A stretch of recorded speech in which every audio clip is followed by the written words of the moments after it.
warahmatullahi wabarakatuh.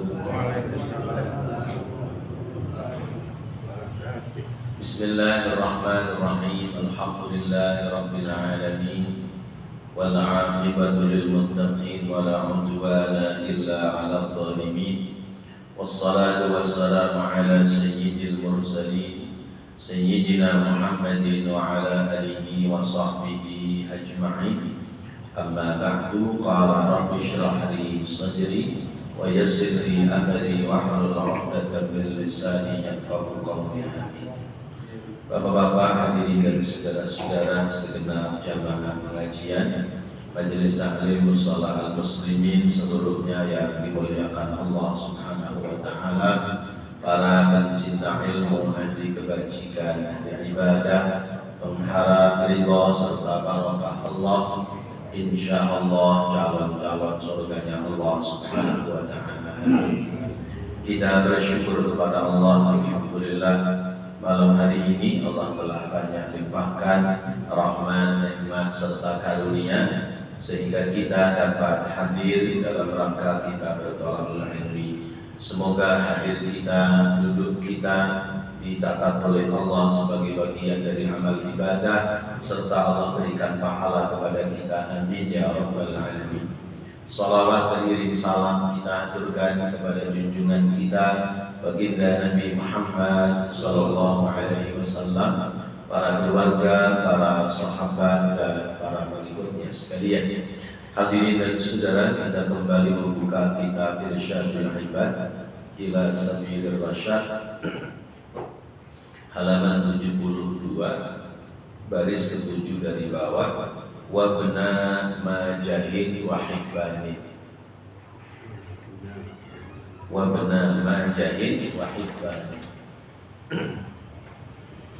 Sebelumnya mari kita kembali membaca Al-Quran surat Al-Fatihah beriring doa. Semoga Allah memberikan kita ilmu yang bermanfaat untuk dapat kita amalkan dalam kehidupan kita sehari-hari. Ala hadhihi niyyah wa ala kulli niyyatin salihah wa ila hadratin Nabi Muhammad sallallahu alaihi wasallam wa ila man bana wa amara hadzal musalla wa ila musannifi hadzal kitab wa usulihim wa furu'ihim wa dhurriyyatihim wa ahli baitihim wa ila arwah abaina wa ummahatina wa ajdadina wa jaddadina wa a'mamina wa ammatina masyayikhina wa asatidana wa liman lahu haqqun alaina aynama kanu fi quburihim anna Allah al-karim يتغشاهم بالرحمة والمغفرة ويعلي درجاتهم ويسكنهم الجنة. الفاتحة.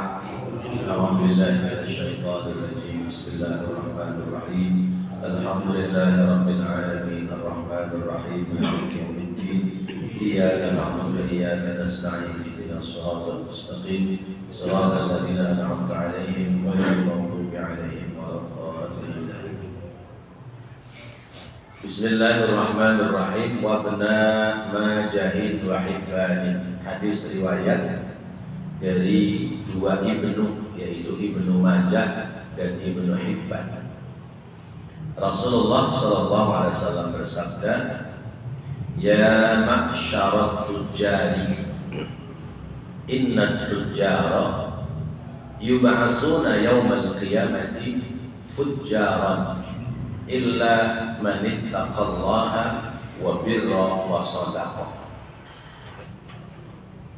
Ya ayyuhat tujjari, ya ma'syarat tujjari, wahai sekalian para pedagang, pengusaha. Inna tujjara, sesungguhnya para pedagang itu, para pengusaha itu, yub'asuna, akan dibangkitkan yaumal qiyamati, pada hari kiamat, fujjaran, sebagai penipu. Illa, kecuali man, orang, ittaqullaha, yang bertakwa kepada Allah, wa birra, dan yang berbuat kebaikan, wa sadaqah, dan yang berperilaku jujur. Bapak-bapak hadirin dan saudara-saudara, lanjutan bab tentang kita diwajibkan mencari rezeki, namanya kasab.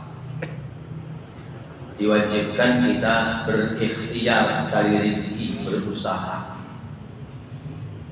Yang lalu sudah kita bahas bahwa cari rezeki yang paling bagus adalah dagang, karena dagang itu bisa membawa banyak keberkahan.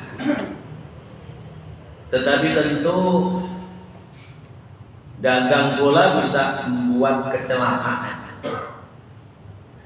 Sebagaimana yang disabdakan Rasulullah, ya ma'syarat tujjar, inna tujjara yub'atsuna yaumal qiyamati fujjar. Hai para pedagang, para pengusaha, bahwa para pengusaha itu sesungguhnya besok di hari kiamat ya dibangkitkan dari alam kubur menuju ke akhirat fujjaran, ya, dianggap sebagai penipu. Siapa pengusaha yang penipu? Pengusaha yang penipu adalah orang-orang yang dalam usahanya tidak amanah, dalam dagangannya, dalam bisnisnya tidak menjalankan amanah dengan baik. Seperti misalnya barang jelek dibilang bagus, ya, sehingga harga murah jadi harga mahal. Atau misalnya mengadakan penipuan dengan sumpah, ya. Sumpah nih, Bu, Pak, ya. Dari pagi udah ditawar 70.000, Ibu sih nawar 60.000. Ini aja udah sore, kalau Ibu mau 70.000 biarin deh, nggak apa-apa.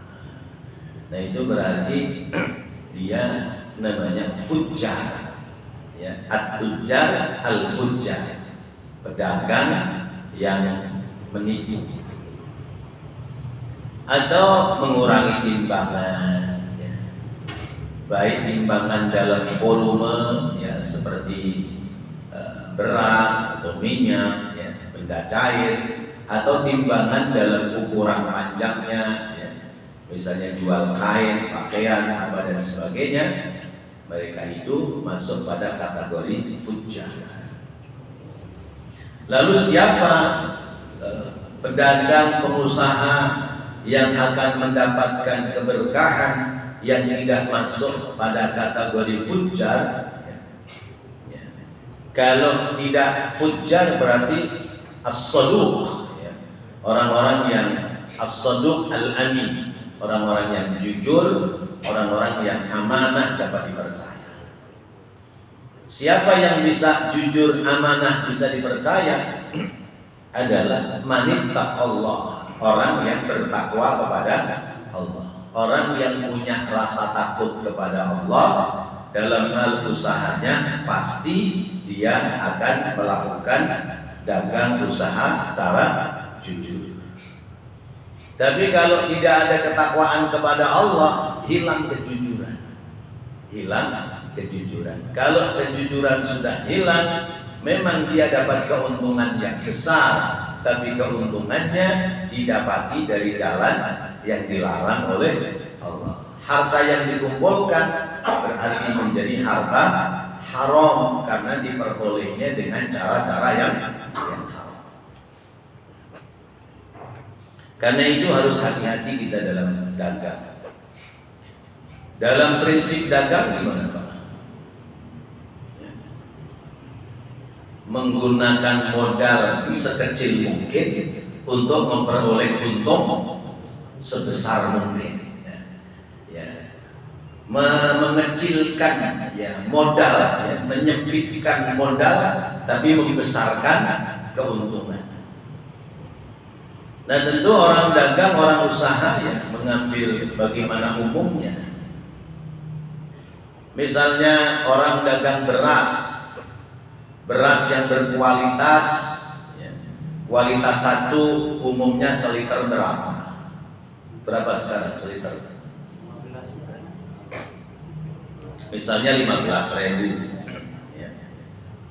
Kualitas 1 seliter 15.000, kualitas 2 seliter, ya, 12.000, kualitas 3 seliter 10.000 misalnya.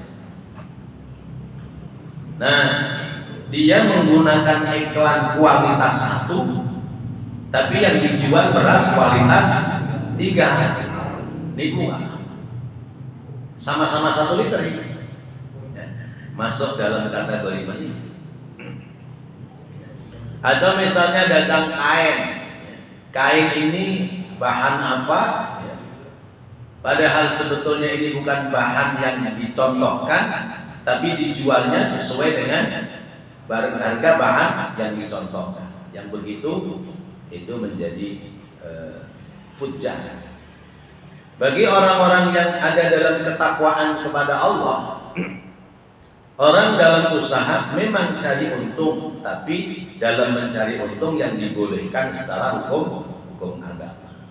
Oh, ini umumnya kualitas 1 itu beras ya seliter 15.000. Ya, kita nguping nih di beberapa tempat dagang sama, kualitas ini sama sekian.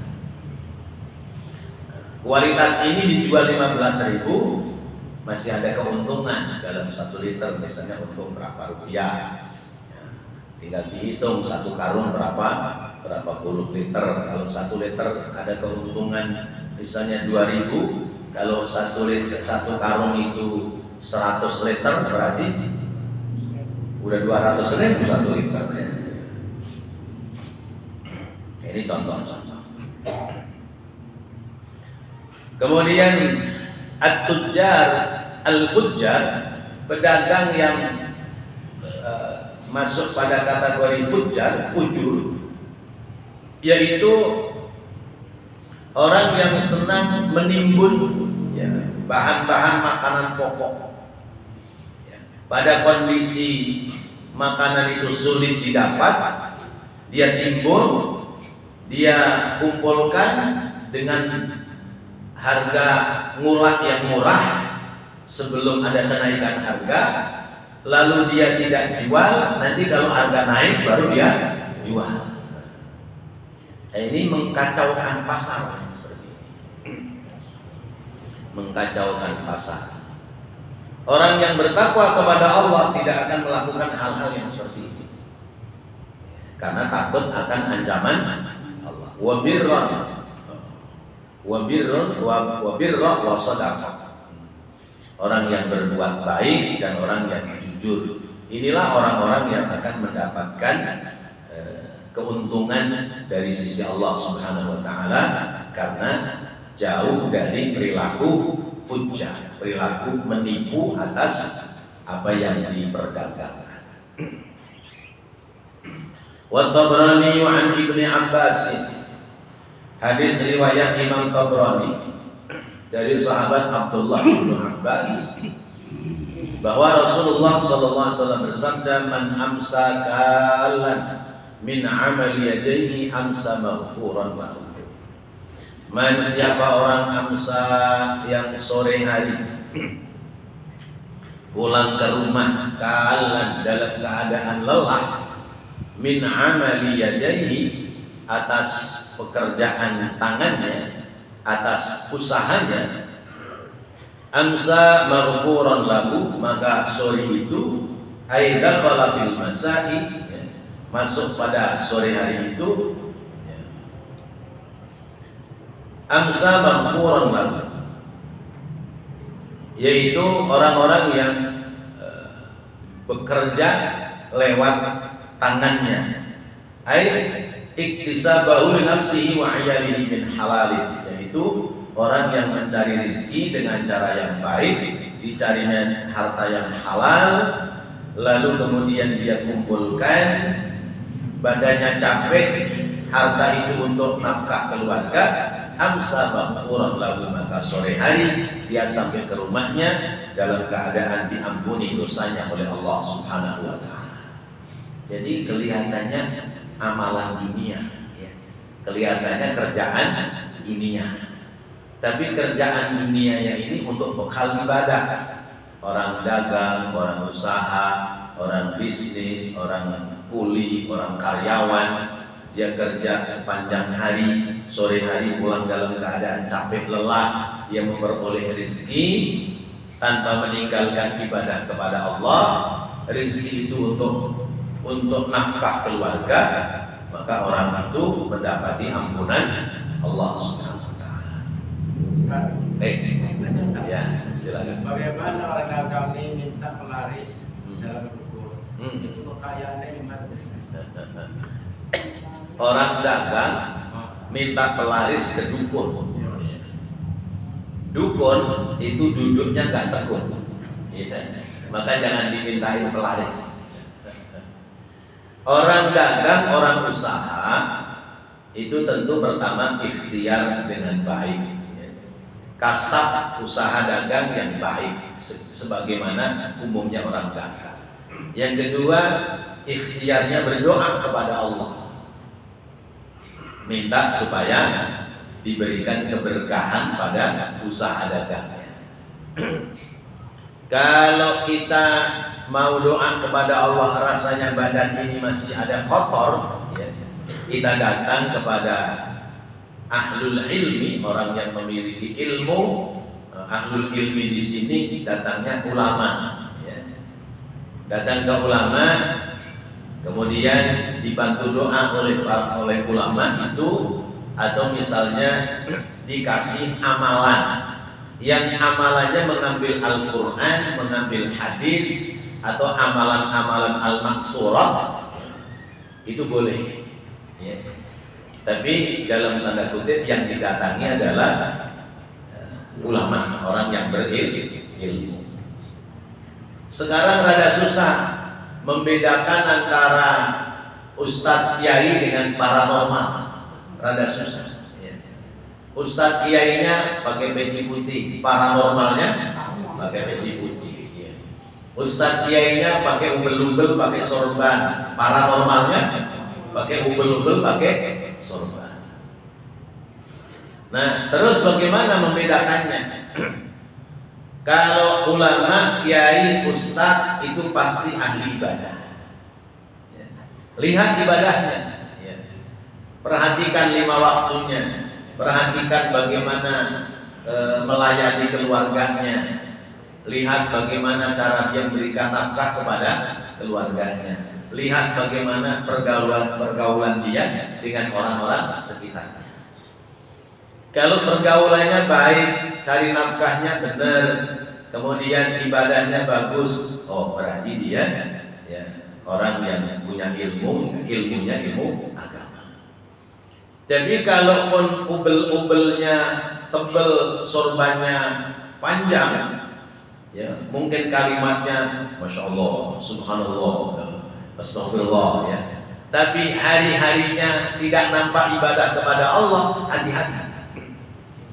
Akhir zaman banyak seperti itu.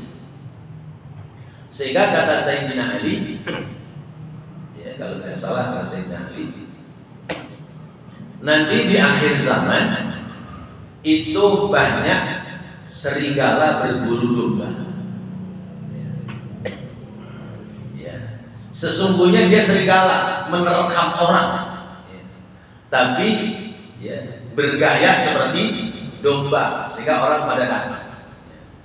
Banyak orang-orang yang pengakuannya sebagai orang alim, sebagai orang ahli ilmu, membantu menolong kepada orang lain, tapi sesungguhnya adalah dia akan mengambil bagian dari orang lain. Nah, intinya bagaimana kalau kita datang ke paranormal atau ke dukun, ya. Dukun itu dalam bahasa agama namanya kahin, ya. Kata Rasulullah begini, man ata kahinan, siapa orang yang datang kepada dukun lalu dia percaya omongan dukun, itu 40 hari ibadahnya tertolak. Kalau dia, ya, menjalankan apa yang diperintah oleh dukun, maka dia berarti telah melakukan perbuatan musyrik. Begitu. Banyak zaman sekarang, bapak-bapak aja nggak dikasih tahu, ya. Banyak warung-warung, ya, toko-toko yang di situ nengger apa bahasa kita nengger, ya, ya, nongkrong di situ itu makhluk halus, ya. Ini warung padahal nggak enak, tapi laris banget. Kita nggak tahu Ya. Ternyata ada penglarisnya. Ya. Itu ada bangsa jin, ya, perempuan. Ya. Ya untungnya bapak-bapak nggak dikasih tahu. Kalau dikasih tahu bisa lihat. Namanya dikasih tahu pasti bisa lihat. Itu begitu warung dibuka, dia nengkreng di depan pintu warungnya, nyengir aja sambil manggil-manggil orang. Manggil orang terus begitu. Ya. Ya alhamdulillah saya juga nggak dikasih tahu seluruhnya, ya. Tapi bisa meraba dan bisa merasakan. Cuman ya biarin dah itu urusan dia. Kecuali orang itu datang ke kita konsultasi, ya kita dulu ngomong, tuh balikin tuh, ya balikin tuh yang nengkreng, yang nengger di situ balikin tuh, ya nyari berkah aja, jangan nyari dapat rezeki banyak. Gitu. Nah itu maka dia berarti telah melakukan perbuatan musyrik, jatuh ke musyrik. Gitu. Harganya haram saja. Kalau cara memperolehnya dengan jalan musyrik, berarti tidak sekedar hartanya yang haram, tapi dianya juga menjadi bagian dari orang musyrik. Kelihatannya sih dagangnya dia pakai kerudung atau pakai peci, tapi ada perilaku musyrik yang dia lakukan. Nah itu bahaya. Ya. Sudah terjawab. Ya. Maka harus hati-hati. Jadi memang zaman sekarang hanya begitu. Di warung. Ini yang rapi, yang laris di warung sini doang. Sampai dari jauh-jauh sana 3-4 warung dilewati oleh ujung yang beli. Padahal secara zahir kalah enak dengan warung yang lain. Tapi orang jatuh cinta. Nah itu karena ada yang manggil-manggil, sini aja, jangan belanja yang sono-sono begitu. Nah, itu ada yang begitu. Ada yang modelnya warung orang lain ditutup, nggak kelihatan sama orang. Ya, kalau lagi nggak mau belanja kelihatan, tapi giliran mau belanja, ini warung ini nggak kelihatan. Yang kelihatan warungnya dia aja. Ada yang begitu. Itu ada medianya. Ada medianya ya. Saya kalau ngomong di sini nggak pas ya. Tuh ada rahasianya. Baik. Ini orang usaha yang halal, cari rezeki yang halal. Umpama dagang, berangkat pagi bismillahirrahmanirrahim, la haula wala quwata illa billah. Terus kemudian dia dagang usaha, capek lelah, pulang sore hari membawa rezeki ini halal, maka dosa-dosanya diampuni oleh Allah. Atau misalnya dia menjadi karyawan, pagi berangkat, dia masuk kerja jam 7, jam 8, dia kerja sebagaimana mestinya di kantornya. Lalu kemudian sore hari dia pulang dalam keadaan lelah, kana maghfuran lahu, dia mendapati ampunan Allah. Atau orang-orang kawan-kawan kita yang goput, yang gojek, ya kena panas, kena hujan, ya jalan pagi, ya dia cari rezeki, niat untuk berikan nafkah keluarga. Sore hari dia pulang membawa rezeki dan dia tidak meninggalkan ibadah, maka dia mendapati ampunan Allah Subhanahu. Dohirnya ya cari dunia, tapi nyatanya ada pahala akhirat. Bahkan ada yang kebalikannya. Ya di Lentera pagi 2 atau 3 hari yang lalu sudah saya kirimkan. Ada orang-orang yang mengerjakan amalan akhirat, tapi karena dia menghendaki upah dunia, maka di akhiratnya nggak dapat pahala, bahkan dia akan dimasukkan ke dalam neraka. Ya misalnya contoh mandiin jenazah pakai tarif gitu ya. Orang datang ke kita, misalnya kita tukang mandiin jenazah, Pak saya minta mandiin jenazah saudara saya, berapa? Ya. Mau komplit apa mandiin doang? Kalau komplit, ya misalnya nih 1,5 juta, komplit itu kain dari saya, alat-alat dari saya mandikan, kemudian mensolatkan, mengkafankan, mensolatkan sampai doa di kuburan, udah bersih 1,5 deh, misalnya gitu. Ini kan amalan akhirat, tapi ada upah, dia mengharap upah dunia.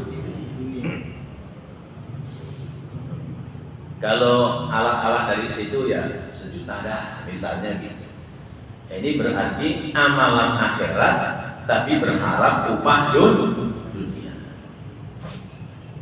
Yang begini bisa bahaya. Atau contoh lain,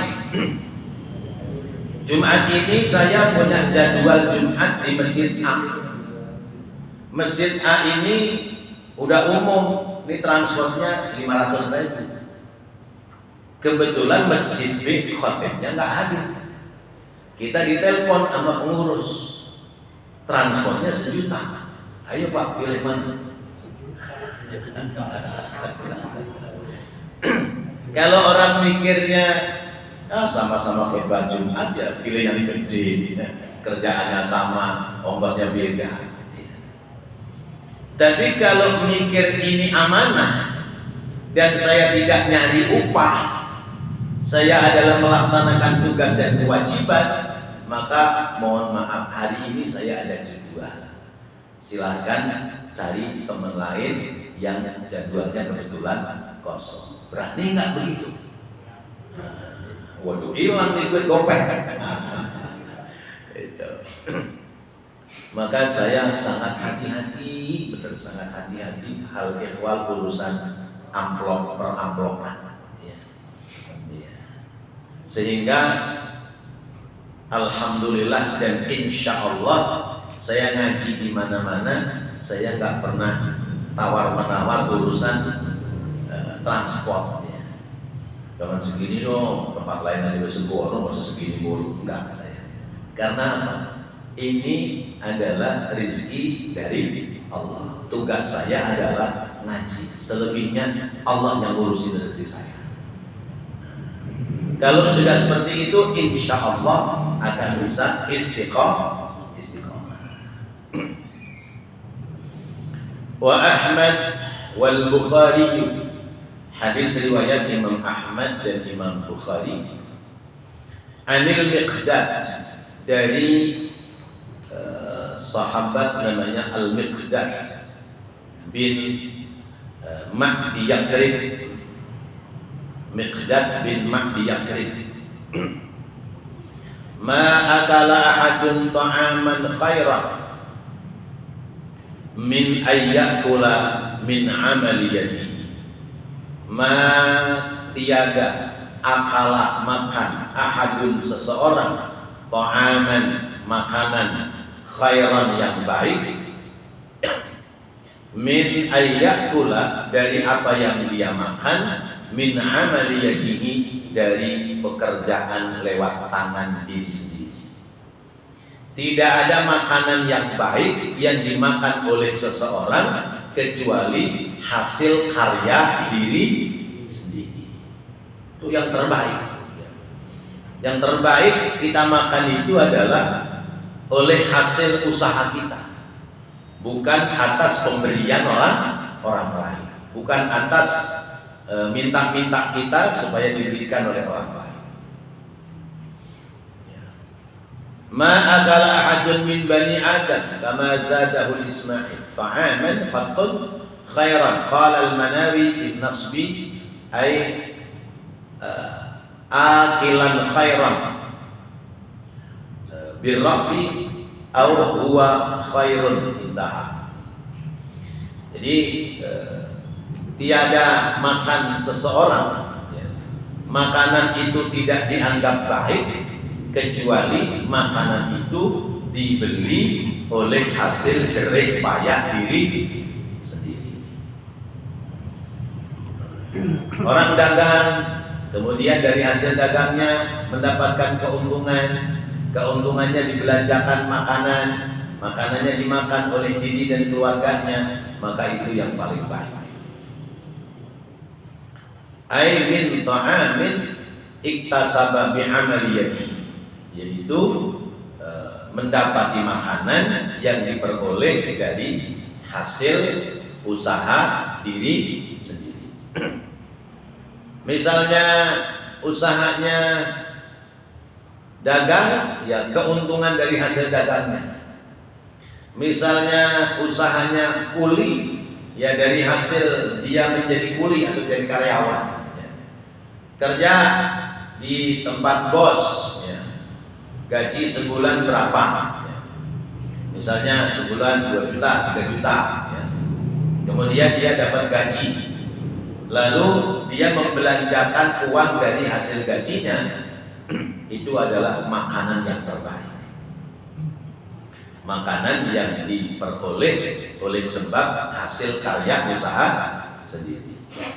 Bukan makanan boleh meminta-minta atau makanan boleh dikasih dari orang lain.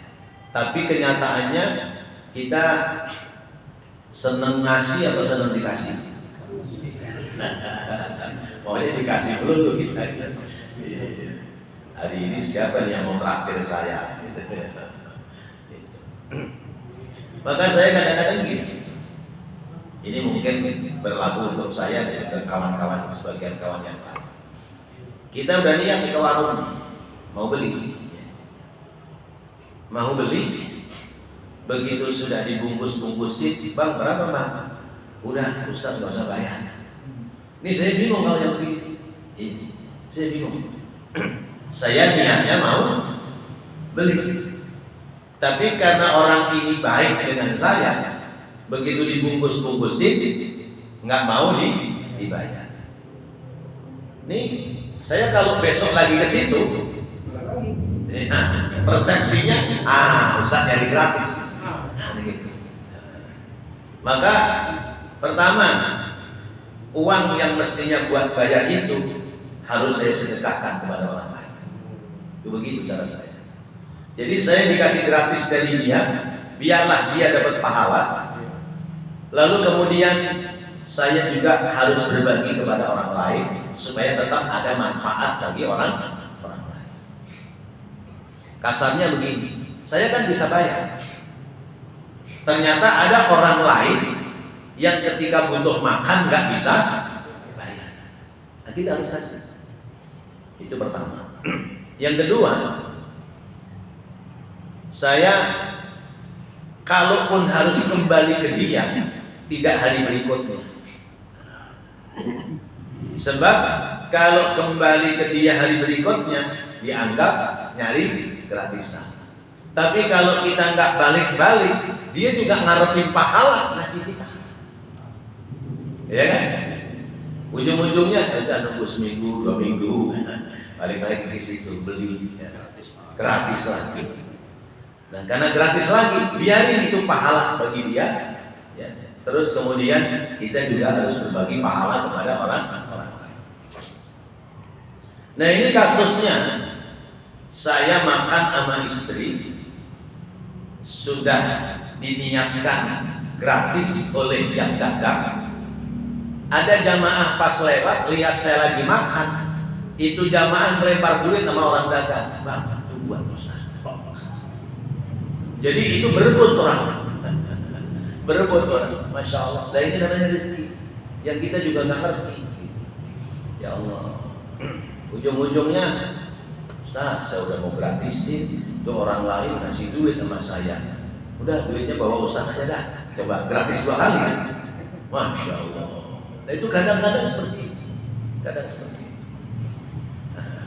Padahal makanan yang terbaik adalah makanan yang diperoleh oleh hasil jerih payah sendiri. Tapi kita tidak boleh menafikan karena ada orang lain yang ingin berbuat baik kepada kita. Sesekali harus kita terima, sekalipun kadang-kadang ya udah tahu nih ukuran harganya segini, saya lempar aja duit, nah ketinggal. Ya. Itu contoh-contoh seperti itu. Ya. Bahkan tidak sekedar bentuk makanan, beli bensin pernah. Beli bensin, ya, sudah diisi full tank, terus Yang ngisi bensin nengok, Ustaz ya? Iya. Udah gak usah bayar Ustaz, gak usah bayar. Coba bayangkan, Poltank, ya, paling nggak 50.000. Ya, buat motor gede, motor kecil kurang lebih 30.000 lah. Dia karyawan tukang bensin, masya Allah. Kadang ya saya lempar aja, enggak, saya baru beli. Kalau punya kamu sendiri boleh. Itu apa? Dia pingin hormat, nilai pingin hormatnya sudah sampai. Tapi kita nggak tega ini. Iya, nggak tega. Ya udah balikin lagi ke dia. Lucu lagi, ya. Tukang bensinnya terima duit 2 kali. Ya. Saya lagi ngisi, udah saya bayar. Ya, saya bayar. Ya. Orang dari belakang, Ustaz, udah saya bayar tuh. Kan Ustaz Poltank kan, rupanya dia ngeliatin dari jauh. Ya. Udah saya bayar, Bang, kata udah bayar sama dia. Oh iya Pak Haji, saya nggak paham. Udah bisa balikin. Kadang terjadi seperti itu.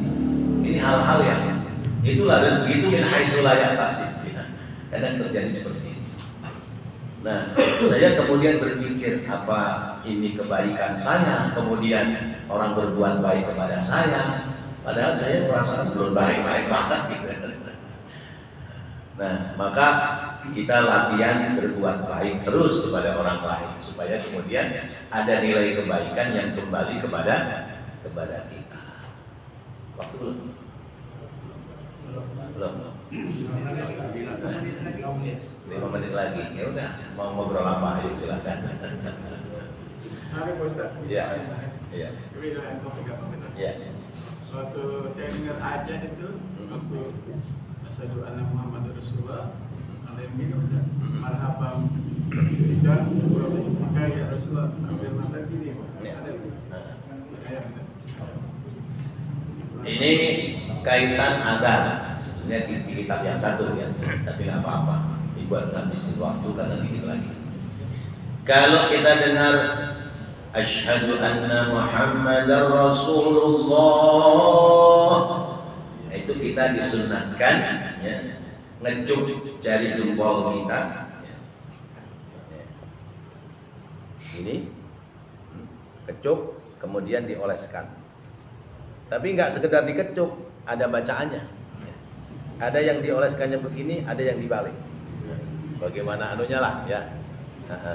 Itu di antara bacaannya adalah marhaban bidzikrillahi ta'ala qurrata a'yunina bika ya Rasulullah. Itu ya. Itu di antaranya. Itu kalau dengar bacaan dan asyhadu anna Muhammadar Rasulullah, itu mengoleskan jari jempol ke matanya. Ini sunnah Rasul ya, supaya kita terhindar dari penyakit mata. Terus kalau hayya 'alas shalah, itu sesudah kita mengucapkan la haula wala quwwata illa billahil aliyyil azim, itu ada bacaan raditu billahi rabba wa bil islami dinan wa bi muhammadin nabiyyan wa rasula. Itu kalau hayya 'alas shalah, la haula wala quwwata illa billahil aliyyil azim, ditambah raditu billahi rabba wa bil islami dinan wa bi muhammadin nabiyyan wa rasula. Kalau hayya 'alal falah, ada juga bacaannya marhaban bil qailina adla wa marhaban bis salawati wa ahla. Marhaban bil qailina adla, marhaban bis salawati wa adla. Ini saya temukan di kitab hadis Tanqihul Qaul. Boleh nanti kalau yang ada kitabnya boleh buka-buka ya. Baik, wallahu a'lam bishawab. Mudah-mudahan apa yang kita bahas, kita pelajari menjadi ilmu yang bermanfaat. Amin ya Allah ya Rabbal alamin. Rabbana taqabbal minna innaka antas samiul alim wa tub alaina innaka antat tawwabur rahim. Rabbighfir warham wa anta khairur rahimin. Wa sallallahu ala sayyidina Muhammadin wa ala alihi wa sahbihi wasallam. Walhamdulillahi rabbil alamin. Wassalamualaikum warahmatullahi wabarakatuh. Waalaikumsalam.